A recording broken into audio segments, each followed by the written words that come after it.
What is up everyone, how you doing? And in this quick tutorial we will fix Samsung Galaxy Z Fold 3 ear speaker or calling speaker not working problem.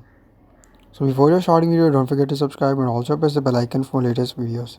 So if you are facing calling speaker or front ear speaker not working problem in Samsung Galaxy Z Fold 3, simply first of all you just need to tap on settings and just watch complete video and follow every single step to fix this problem. Hope so this will fix your problem.